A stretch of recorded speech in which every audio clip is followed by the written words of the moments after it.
नमस्कार गाइज, आज है 13 अगस्त 2024। तो आज आप लोगों का लेक्चर नंबर 43 होने वाला है। इससे पहले हम लोगों ने लेक्चर 42 में आप लोगों का मगध का उत्कर्ष शुरू किए थे और उसमें लास्ट में आप लोगों का अर्थशास्त्र बुक के बारे में कुछ जानकारी दी गई थी, जिसमें से आप लोगों को बताया गया था कि इसमें 15 अधिकरण है, 180 प्रकरण है, 6000 श्लोक है और इसके अतिरिक्त इसमें सप्तांग सिद्धांत को ट्रिक के माध्यम से भी आप लोगों को बताया गया था इस अर्थशास्त्र पुस्तक में। तो अब इससे आगे हम लोग देखते हैं और आज आप लोगों का फिर से एमसीक्यू का सीरीज चलाया गया है और फिर कल भी एमसीक्यू का सीरीज रहेगा और फिर आगे कल फिर नेक्स्ट पढ़ाया जाएगा। तो चलिए let's start the topic, lecture number 43। तो कल लास्ट में आप लोगों को बताया गया था कि ये अर्थशास्त्र जो बुक है, एक लाइन आप लोगों को लिख लेना है, ये आप लोगों को कल बता दिया गया था। तो आप लोग अभी रजिस्टर में नोट कर सकते हैं कि अर्थशास्त्र जो बुक है इसमें जहाजरानी का भी पहली बार उल्लेख मिलता है। किसका? तो जहाजरानी का। अब हम लोग एमसीक्यू का सीरीज चलाते हैं। ओके, तो ये आप लोगों को मैच द फॉलोइंग में पूछता है ऐसे कि मोहनजोदड़ो का और इस तरह से दे देगा, इधर 4 गो और इधर फिर आप लोगों का 4 रहेगा और फिर आप लोगों को कहेगा कि इसमें मिलान करिए। तो अब मिलान कैसे करना है? तो इसमें तो सही से मिलान किया गया है, तो आप लोगों को याद करना है कि मोहनजोदड़ो में क्या है, बड़ा अन्नागार है और लोथल में क्या है, ईंटों से बनी गोदी अर्थात डॉकयार्ड है, डॉकमेड। और कालीबंगा में क्या है, तो कालीबंगा में नगर, दुर्ग और निचली बस्ती है और कालीबंगा में ही काले रंग की चूड़ियाँ भी मिली है। सूतकांगे दौर में नगर, दुर्ग और किलेबंद निचली बस्ती है। ये भी आप लोगों को बताया गया था अच्छे तरह से सूतकांगे दौर में कि किलेबंद की गई है निचली बस्ती की। आगे है हड़प्पा सभ्यता की अधिकांश मुहरे किससे बनी है, तो सेल खड़ी से बनी है। ये भी क्वेश्चन आप लोग को क्लास में करवाया गया है। आगे है फिर नरेश और उसका राज कौन है। अशुपति का राज कौन है, केकय। परीक्षित का राज कौन है, कुरु। निचक्षु का राज कौन है, वत्स भूमि। उसी तरह प्रद्योत महासेन का राज कौन है, अवंती। और ये प्रद्योत महासेन आप लोग के लिए इंपॉर्टेंट है, ये कई बार एग्जाम में पूछ चुका है। आगे फिर आप लोगों का सबसे पहले चित्रित मृदभांड अर्थात PGW वेव का प्रमाण मिला कहाँ से था, तो अहिच्छत्र से मिला था। नेक्स्ट है प्राचीन भारतीय व्याकरणाचार्यों को कालक्रमानुसार में व्यवस्थित करें, जैसे कि पहला कात्यायन, पाणिनि, वामन, यास्क। तो इसको हमें कालक्रमानुसार क्या करना है, व्यवस्थित करना है। तो सबसे पहले आप लोगों का ये यास्क आ जाएगा 1 नंबर पे, फिर दूसरे नंबर पे आप लोगों का आ जाएगा पाणिनि और तीसरे नंबर पे फिर आप लोगों का आ जाएगा कात्यायन और चौथे नंबर पे वामन आ जाएगा, इस प्रकार से। और इसमें यास्क जो है, ये यास्क जो कि पहला आप लोगों को कालक्रम अनुसार में आया, तो इसने ही निरुक्त की रचना की थी और जो कि वेदांग में जो है 6 वेदांग जो है, शिक्षा, ज्योतिष, कल्प, निरुक्त, छंद, तो उसी में ये यास्क ने निरुक्त की रचना की थी और इस पाणिनि ने अष्टाध्यायी की रचना की थी। ये सब आप लोग को बता ही दिया गया है, तो वही देख लीजिए। यहाँ पर भी लिख दिया गया आप लोगों के लिए अच्छे के लिए कि यास्क ने निरुक्त वेदांग जो कि वेदांग का एक भाग है वो लिखा है और पाणिनि ने अष्टाध्यायी लिखा है। और राखी गद्दी कहाँ है, तो मध्य शहर में हड़प्पा में क्या मिला है, तो समाधान H और समाधान R37 मिला है। ये क्वेश्चन भी आप लोग को क्लास में करवाया गया है। कालीबंगा से पुरुष और स्त्री का युग्म समाधान अर्थात युगल समाधान किया गया है, ये भी आप लोग को बताया गया है। मोहनजोदड़ो से हमें उत्कीर्ण कांस्य कुल्हाड़ी मिली है और वहीं लोथल से हमें हाथी दांत का स्केल मिला है और बनावली से पक्की मिट्टी का हल मिला है और फिर हड़प्पा से कांस्य रथ अर्थात ब्रोंज चेरिट मिला है। ये रथ का स्पेलिंग हो गया। तो हड़प्पा से क्या मिला है, समाधान H, समाधान R37, कांस्य रथ, ये सब हमें हड़प्पा से मिला है। ये आप लोग को मैच द फॉलोइंग में पूछता है। ओके, और ये सब जितना क्वेश्चन करवाया जा रहा है ये सब सारे PYQ क्वेश्चन है, सारे पूछे गए क्वेश्चन है। और आगे है किस वैदिक देवता का आह्वान एशिया माइनर के बोगाज कोई अभिलेख में है, तो इंद्र, मित्र, वरुण और नासत्य। ये सब भी क्वेश्चन आप लोग को करवाया गया है। सारा आप लोगों का क्वेश्चन जो है जो रजिस्टर में आप लोग को नोट करवाया गया उससे है। आगे है किस स्थान से मानव जीवाश्म के अवशेष स्वस्थानीय पुरापाषाणीय उपकरणों के साथ मिले हैं, तो हथनौरा से मिले। ये क्वेश्चन भी करवाया गया और हथनौरा में नर्मदा मैन के बारे में भी आप लोग को बताया गया था और हथनौरा जो है वो नर्मदा घाटी में यह स्थान है। कौन? तो यह हथनौरा। आगे है कहाँ पर सबसे ज़्यादा संख्या में ताम्र संचय मिला है, यानी तांबा जमा मिला है, तो गुणगेड़िया से मिला। कहाँ से? गुणगेड़िया से। ये ताम्रपाषाण कालीन स्थल है। आगे है सर्वप्रथम किसने प्रतिपादित किया कि हड़प्पीय संस्कृति का विकास सिंधु क्षेत्र में स्वतः हुआ और इसमें पश्चिम का अंतर्वेद नहीं था, तो ये किसका कथन है, माधव स्वरूप वत्स का। किसका कथन है, माधव स्वरूप वत्स का। आगे है भारोपीय भाषा का प्राचीनतम अभिलेख प्रमाण कहाँ से मिलता है, इराक से मिलता है, ना कि ईरान से। कहाँ से मिलता है, इराक से मिलता है। ओके, तो इसका आंसर क्या हो जाएगा, इराक। नेक्स्ट क्वेश्चन है किस पुरोहित ने गायत्री मंत्र का संकलन किया। ये भी क्वेश्चन आप लोगों को करवाया गया, तो विश्वामित्र ने इसका संकलन किया था और गायत्री मंत्र तीसरे मंडल में लिखा गया है और ये सूर्य देवता सावित्री को समर्पित है। अतः सविता को। नेक्स्ट है आप लोग का क्वेश्चन, यूनानी अधिवास बुकेफ्ला किस नदी पर स्थित था? तो बुकेफ्ला जो है ये झेलम नदी पर स्थित था। और इस पर एक आप लोग को बताते हैं, सिकंदर ने 2 शहर बसाया था, एक का नाम निकैया रखा था और दूसरे का नाम बहुकेफ्ला रखा था। तो ये बुकेफ्ला जो था ये इसके घोड़े के नाम पर इस शहर का नाम रखा था, किसने? सिकंदर ने। तो यूनानी अधिवास बुकेफ्ला किस नदी पर स्थित था? तो झेलम नदी पर है। वही यहाँ पर लिखा, समझाने के लिए आप लोग को लिख दिया गया है कि सिकंदर ने 2 शहर का नाम रखा था, एक निकैया एक बुकेफ्ला। और ये बुकेफ्ला जो है ये सिकंदर के घोड़े का नाम था। अब हड़प्पा सभ्यता के विनाश का सिद्धांत और इसके समर्थक अर्थात ये किसने कहा था? आर्य आक्रमण के कारण हड़प्पा सभ्यता का विनाश हुआ, ये किसने कहा था? तो ये आरपी चंद्रा व मार्टिमर व्हीलर ने कहा था, अर्थात व्हीलर और आरपी चंद्रा ने कहा था। और वहीं सिंधु नदी के प्रवाह में परिवर्तन के कारण विनाश हो गया, ये किसने कहा था? तो एसटी लैम्ब्रिक ने यह कहा था। और क्रमशः शुष्कीकरण के कारण विनाश हो गया, ये किसने कहा? एमआर मुगल ने कहा था। और वहीं निरंतर बाढ़ के कारण हड़प्पा सभ्यता का विनाश हो गया, ये रॉबर्ट एल रैक्स और जॉर्ज एफ डेल्स ने कहा था। किसने? रॉबर्ट एल रैक्स और जॉर्ज एफ डेल्स ने ऐसा कहा था। अब आगे है आप लोगों का, फिर नेक्स्ट आ जाते हैं वेद और उनके ब्राह्मण। अब आ जाते हैं वेद और उनके ब्राह्मण ग्रंथ। तो ये आप लोग को क्वेश्चन करवा दिया गया है क्लास में कि ऋग्वेद के ब्राह्मण ग्रंथ कौन है? ऐत्रेय ब्राह्मण, और यजुर्वेद के शतपथ ब्राह्मण, और सामवेद के जैमिनीय हो गया, कौस्तीय हो गया, पंचवीस हो गया, अथर्ववेद के गौपथ ब्राह्मण। तो ये सब आप लोग को मिलान करने में आता है। नेक्स्ट क्वेश्चन आप लोग का राज और राजधानी, ये भी आप लोग को करवा दिया गया है। मत्स्य की राजधानी विराटनगर, वत्स की राजधानी कौशाम्बी, वज्जी की राजधानी वैशाली, कुरु की राजधानी इंद्रप्रस्थ। ये सब आप लोग का 16 महाजन पदों में से एक है, ये सब भी करवा दिया गया है। आगे है कथन और कारण। तो इस प्रकार का भी क्वेश्चन करवाया गया है आप लोग को पिछला बार में जब एमसीक्यू करवाया गया था। कथन है, हड़प्पा संस्कृति के लोगों को हल आधारित कृषि का ज्ञान था। बिल्कुल सही है।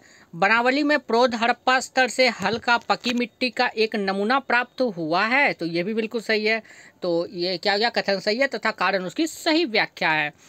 और कालीबंगा से ही हमें जूते हुए हल के साक्ष्य मिले हैं। तो ये कथन हम लोग को एकदम सही परिभाषित करता है, क्योंकि यहाँ पर लिखा गया है कि हड़प्पा संस्कृति के लोगों को हल आधारित कृषि का ज्ञान था। तो कृषि का ज्ञान था क्यों? क्योंकि कालीबंगा जो है ये हड़प्पा स्थल ही है और यहाँ से जूते हुए हल के साक्ष्य हमें मिले हैं।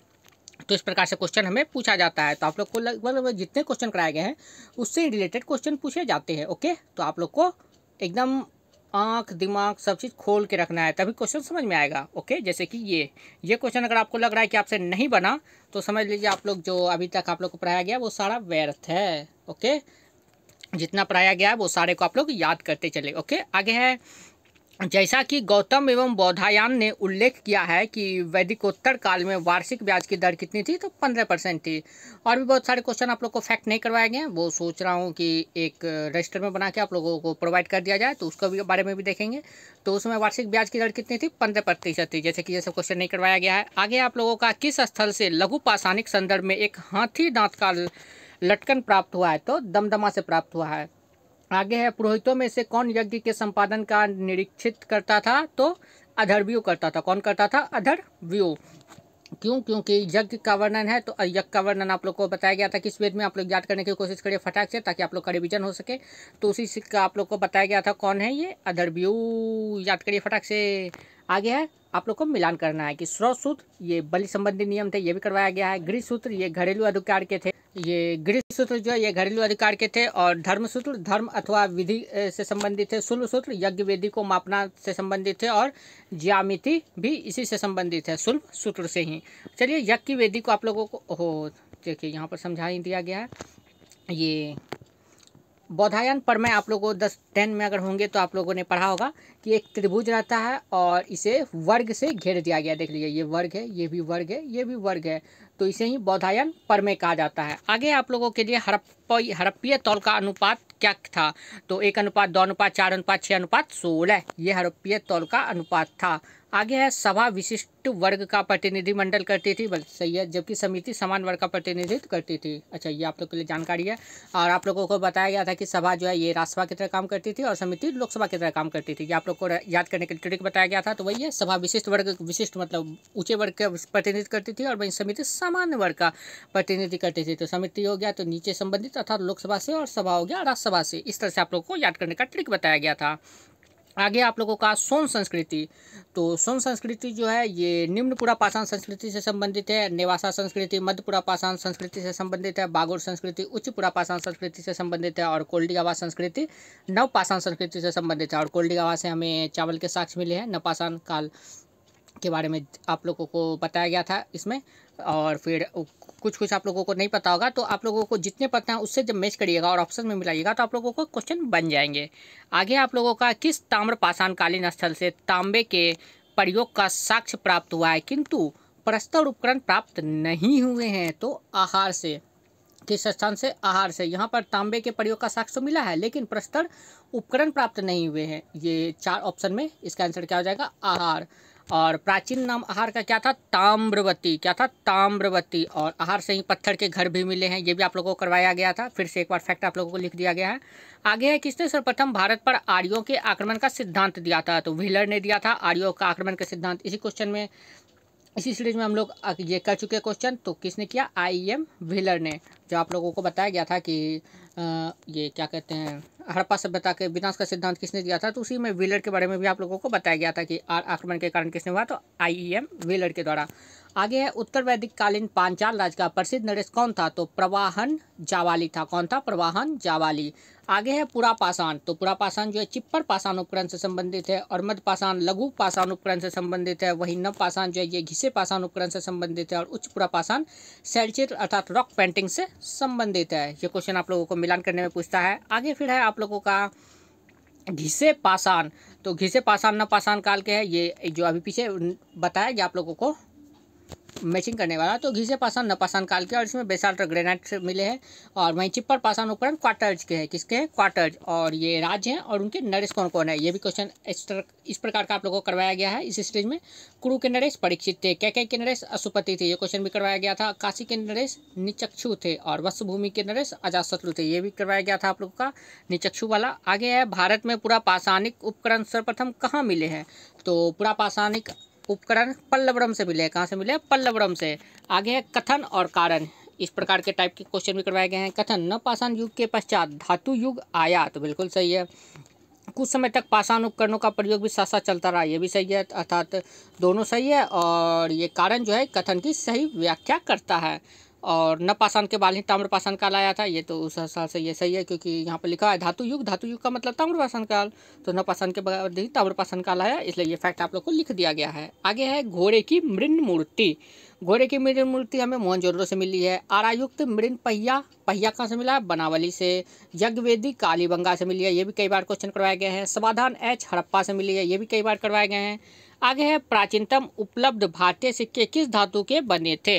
तो भारतीय सिक्के तांबा और चांदी के बने थे। और पंचमार्क सिक्के कब के थे? 550 ईसा पूर्व के थे या फिर 6ठी शताब्दी ईसा पूर्व के थे, ये भी करवाया गया आप लोगों को क्वेश्चन।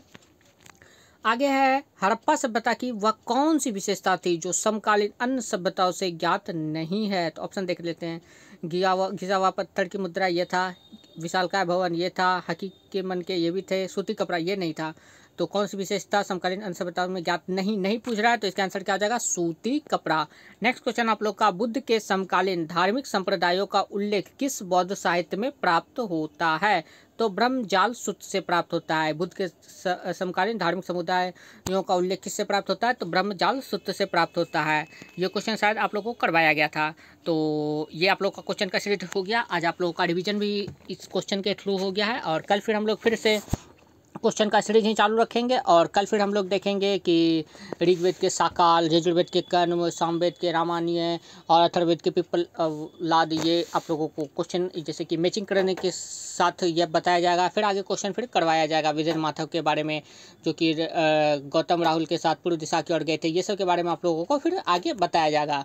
और इसका PDF आप लोगों को टेलीग्राम चैनल पर 13 अगस्त 2024 को अपलोड कर दिया गया। आप लोग टेलीग्राम चैनल से इसका PDF प्राप्त कर सकते हैं। और आप लोग या फिर टेलीग्राम चैनल पर KSRM फैमिली को भी सर्च मारकर टेलीग्राम चैनल से जुड़ सकते हैं। तो चलिए मिलते हैं नेक्स्ट वीडियो में। वीडियो देखने के लिए बहुत बहुत धन्यवाद। Thank you.